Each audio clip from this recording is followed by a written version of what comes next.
Hello friends, in this video I'm going to show you how to get started with Google Docs.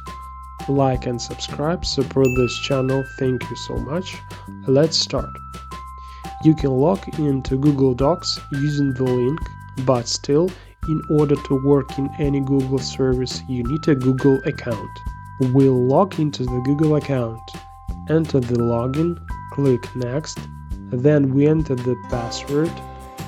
Click Next, and we'll log it into the Google account. Now we go to the upper right corner, select the Google Apps button with lots of dots, scroll down and find the Google Docs application a little lower. As you can see, from here you can launch any other Google application, such as Google Sheets, Slide, Drive, and so on. Select Google Docs and the Google Docs page opens.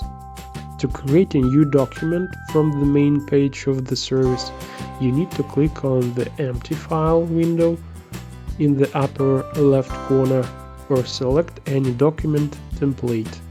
For example, resume, letter, brochure. In the first case, the new document will be empty. In the second, partially filled. Click on Empty File and we have opened a new document. Another way to create a new document is to use the Google Drive. You can open it by clicking on the link, or let's use the Google Apps button that we used to log into Google Docs on the home screen. Find Drive and open this application. Here in the upper left corner, click New and select Google Docs. After the new document is created, you need to give it a name.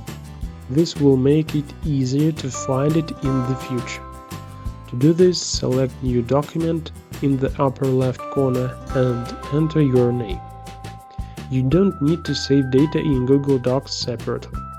The service automatically saves every change to the cloud. You can simply close the file and all the data will remain in it. Now you know a little more. Thanks for watching and see you in other videos.